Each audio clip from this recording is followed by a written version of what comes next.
I want to get your views on ex-President Thabo Mbeki, ex-President Jacob Zuma, and the current sitting President Cyril Ramaphosa. But I'm trying not to jump the gun because I want to speak about the formation of the UDM. But there seems to be a theme. If you may indulge me, I hope I'm not making a mistake by jumping. We speak about Saul Kerzner now, may he rest in peace. Very successful billionaire businessman in South Africa and around the world, from a Jewish background. We hear rumors of Cyril Ramaphosa being funded into his winning the presidency of the ANC against Nkosazana Dlamini Zuma. Funded by arguably people like Brian Joffe of Bidvest, also from a Jewish background. Utatu Nelson Mandela himself, you know, would have really good relationships.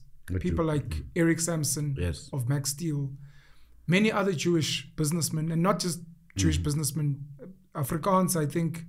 You've got Thabo Dostane with insurance. I think there have been certain Indian businessmen, maybe they're not as popular as people would like, and other business people.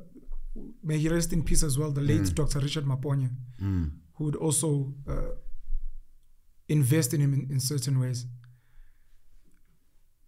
There seems to be a theme of money being received by political leaders in this country from a long time ago, from certain business people, and it seems like it may not change or end moving into the future. Yeah, and how that makes it's you a very feel. difficult one, this one, to not to give you the background I'm about to give you. Okay. You must remember that most of these leaders were released from jail. You must also realize that most of these leaders, when they were in exile, they depended on grants given by countries like Scandinavian countries, which were open. Then they came back in South Africa. There is this sense of entitlement, and that now I used to get so much. Now I'm getting a stipend of 1,000 rand. And so on and so on. And then also, you must remember that they are being released to an environment where the economy is not run by their black fellow brothers and sisters.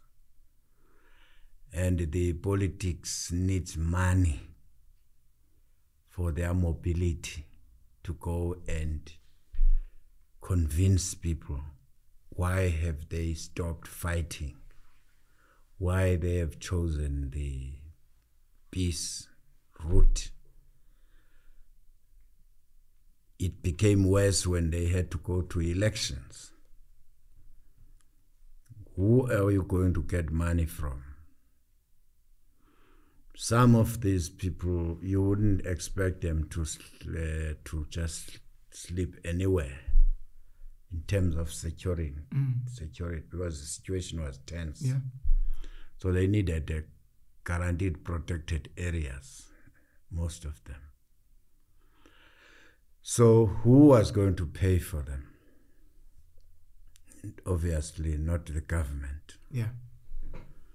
So the private sector of the time was engaged. Who was running the economy at that stage?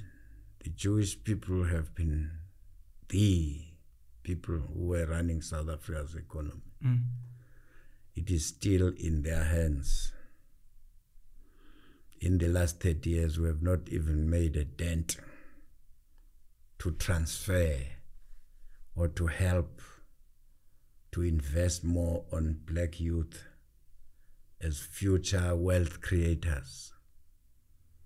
Instead, we allow ourselves still to be used as fronts to get money from the government. So it's a culture. It's going to take time because all of them,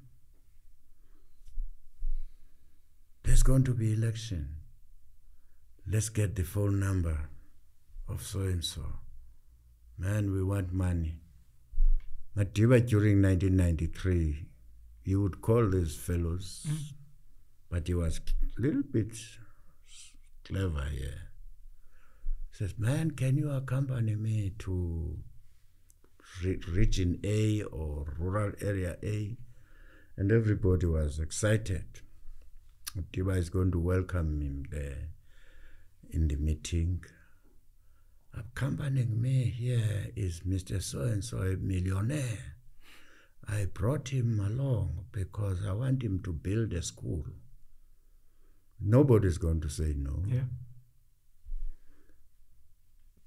Phone, we wanted 2 million to pay salaries for our employees, our workers at Shell House. Madiba is doing that honestly because he has got no money to get it from. That's how they have been working. But after 94, the mistake they did was to target the government institution, government departments, to sit around the table and want to plan how to get money from Department X, PIC, and so on. This is where now they began to establish investment companies like Chancellor House, Yes. and many others. The classical example of Chancellor House, the biggest scandal was for them to partner with Hitachi Correct, from Japan. And Hitachi was given 38 billion deal to build Kusile and the other plant, Medupi. Guess what? They come with a partner. Be compliant. This partner is Chancellor House. Whose Chancellor House is ANC? ANC is a funding wing, Yes. the investment arm. Yes. What about other people? Were they invited to that tender? No. When they began to go to all over the country, all over the world, to lure investors or recruit investors, then they come up with partners from their pockets. This is where they started to lose credibility. And that's why you'll find that the international agencies started to downgrade South Africa, because they say these presidents, when they arrive, these ministers are demanding money, and they travel with these investment companies. Zabo abanikwana choice.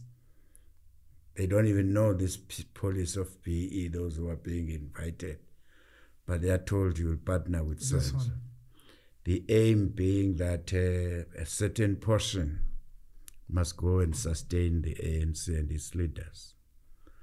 Even those who get tenders here, you will find that 10%, which must go to... must tithe to the church. Yes, so...